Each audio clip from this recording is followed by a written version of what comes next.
दो तीन प्रश्न बड़े खड़े हुए। एक तो शिवपाल जी ने जो बात कल उठाई, वो बात मुझे इसलिए भी औचित्यहीन लगी और थोड़ी अशिष्ट भी लगी। शिवपाल जी पुराने नेता हैं, उनके गांव में एक गीत संगीत नृत्य का कार्यक्रम होता था हर साल। उसमें हमारे टैक्स का पैसा जाता था रोहित बाबू। उत्तर प्रदेश सरकार पैसा देती थी, उसमें सैकड़ों करोड़ रुपया लगता था। क्यों? ऐसे ऐसे जहाज उतरते थे आके सफाई में, जैसे समझ लो किसी व्यस्त चौराहे पर ऑटो। नाना प्रकार की अभिनेत्रियां अभिनेता, दे दबादब से भाई।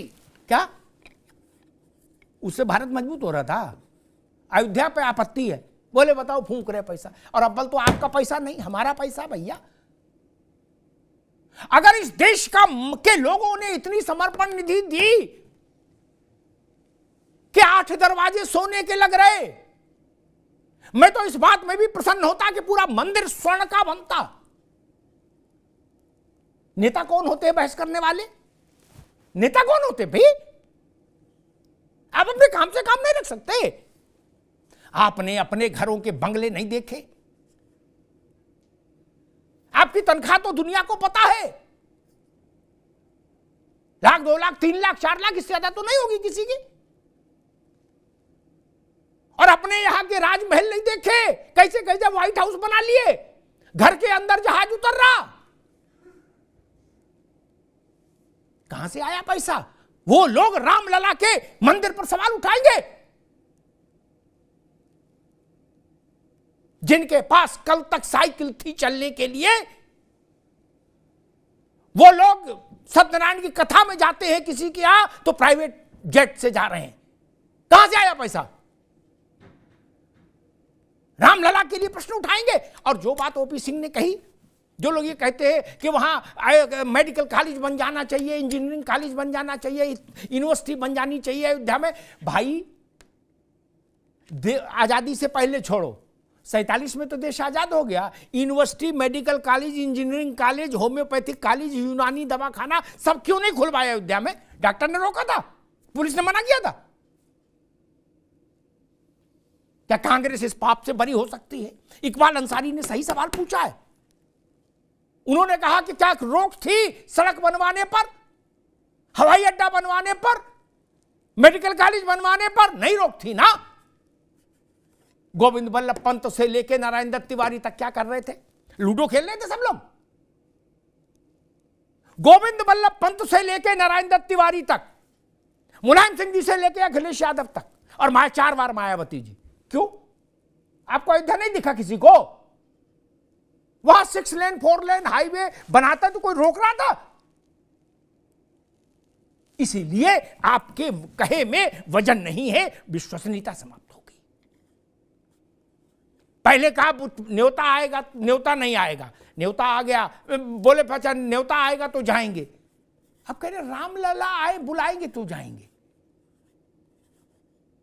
रामलला का टेलीफोन नंबर हो तो उनको व्हाट्सएप कर दो, और अपने घर का एड्रेस लिख दो, भाई आ जाओ, हमको कार्ड दे जाओ।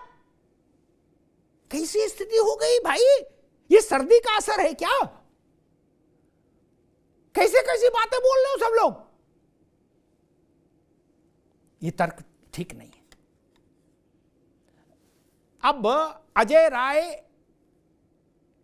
का सरयू में कूद पड़ना 15 तारीख को सुबह, और हम कह रहे वो 6 घंटा भी सरयू में लेटे रहे, तब भी उसका कोई मैसेज नहीं जाएगा। राजबाबू माफ करिएगा मुझे, क्या अजय जी को ठंड तो लग सकती, निमोनिया हो सकता है, ज्यादा नहा ले क्या, लेकिन लाभ नहीं होगा, मैसेज नहीं जाएगा। कार्यकर्ताओं के जाने आने से संदेश नहीं जाते। महाजना एन गता स पंथा, ये नहीं कहा गया कि ननकू एन गता स पंथा ना। बड़े लोग, विशिष्ट लोग जहां जाए वही रास्ता है। सोनिया जी आती तो बात बनती। खड़गे जी जाते तो बात बनती, और पूरी नहीं लेकिन हाँ इतनी सी बात अधीर रंजन की जाने से भी बन जाती थोड़ी सी, लेकिन अजय राय और राज भाई आपके जाने से नहीं बनेगी। आप तो भक्त आदमी हो, चाहे जब चले जाओगे। संदेश तो बड़े के जाने से बनेगा, रोहित अग्रवाल जी की जाने से भी बात नहीं बनेगी, जयंत चौधरी के जाने से बनेगी, अखिलेश जी के जाने से बनेगी।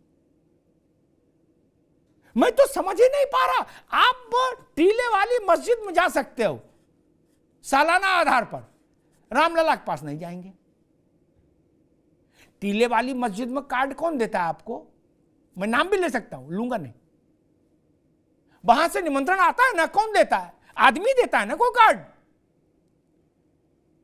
क्या ऊपर से आता है कार्ड? नहीं ना राज भाई, ऊपर से तो नहीं आता। वहां जा सकते हैं उनके बुलाए पे, लेकिन रामलला डायरेक्ट चाहिए। बोले नो, तीर्थ क्षेत्र न्यास नहीं चलेगा। फिर बोले भाई भैया फिर क्या चलेगा? बोले डायरेक्ट रामलला को लाओ। रामलला वहां रिसेप्शन पे जाके खड़े हो कार्ड देने के लिए, अर्जी लगाएं कि मिलना है। बोले बैठ जाओ, अभी बताएंगे कब अंदर जाओगे। कैसी बातें बोल रहे हो? अभी इतनी तो हर साल इतनी ठंड पड़ती है, इस साल को ज्यादा तो नहीं पड़ी कि ऐसी ऐसी बातें बोलने लगो सब लोग। और आज तो धूप भी निकली। वैसे मान लो शीत लहरी में मान कुछ असर भी हो जाए, लेकिन अब तो ठीक है मौसम। मसला भाजपा का नहीं।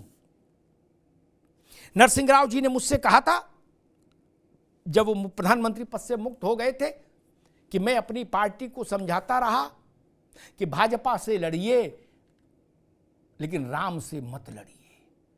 कांग्रेस ने आज फिर वही गलती की। कांग्रेस ने उस दावे को सदा के लिए छोड़ दिया कि राम हमारे भी हैं। सोनिया जी को जाने में क्या समस्या थी? अरे भाई तेलंगाना में शपथ ग्रहण में जा सकती हैं, यहां नहीं जा सकती। राहुल गांधी जगह जगह यात्रा कर रहे हैं, यहां नहीं जा सकते।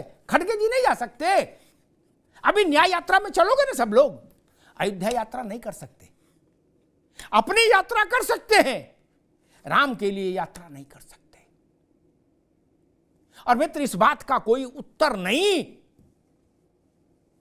कि देवा शरीफ से लेके कलियर शरीफ तक सब जगह जाने को तैयार और सब जगह जाते रहे, लेकिन अयोध्या नहीं गए, जानबूझकर नहीं गए। अयोध्या को अछूत समझा, अयोध्या को अस्पृश्य बनाकर रख दिया।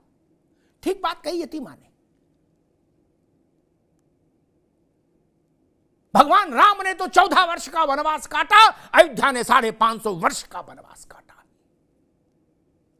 550 वर्ष का। हमें अंग्रेजों से गिला नहीं, हमें मुगलों से गिला नहीं। हमारी पीड़ा है 15 अगस्त 1947 के बाद की सरकारों से। उस समय के हुक्मरान अयोध्या क्यों नहीं गए कभी? रामलला के सामने सिर क्यों नहीं झुकाया? अयोध्या के लिए कुछ किया क्यों नहीं? वहां सड़क क्यों नहीं बनी? वहां बिजली क्यों नहीं गई? वहां कारखाने क्यों नहीं लगे? वहां मेडिकल कॉलेज क्यों नहीं बने? क्यों नहीं बने?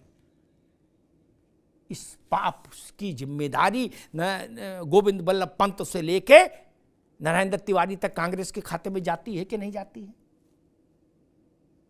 और रोहित जी की पार्टी जितना चमत्कार सफाई में किया उसने, उसका 1/10 हिस्सा भी अयोध्या में कर देते, बुनियादी ढांचे पर खर्चा, तो अयोध्या जी चमक नहीं जाती। मायावती जी ने अपनी सरकारों में जैसा बादलपुर चमकाया और बादलपुर के आसपास का इलाका चमकाया,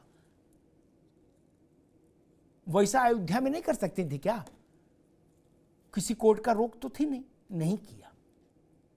ये चीजें भारत को चुभती हैं मित्र। कुछ चीजें ऐसी होती हैं कि लम्हों ने खता की है, सदियों ने सजा पाई। ये भारत के मन पर घाव हुए हैं। इनके निस्तारण की तारीख है 22 जनवरी। ये मसला भाजपा का, आरएसएस का, विश्व हिंदू परिषद का, कांग्रेस का नहीं है। पार्टियां नहीं थी तब भी भगवान राम थे, पार्टियां नहीं रहेंगी तो भी राम रहेंगे, अयोध्या रहेगी, रामलला का मंदिर रहेगा। पार्टियां बहुत छोटी चीज है और किसी देश के इतिहास में भी पार्टियों की कोई बहुत बड़ी भूमिका नहीं होती। शक, हूण, यवन, कहां कहां से कौन कौन आए और सब यहीं में विलीन हो गए। मूल प्रश्न है कि हम राम के साथ अपने को जोड़ते हैं कि नहीं, हम ये मानते हैं कि नहीं कि राम हमारे पुरखे हैं। और अगर हम ये मानते हैं कि राम हमारे पुरखे हैं तो हमें 22 जनवरी को रामलला के नव्य विग्रह के सामने जाकर शीश नवाना चाहिए था। ये तब देश को लगता कि हां, आप दिल से कह रहे हो कि राम सबके हैं, राम हमारे भी हैं। धन्यवाद।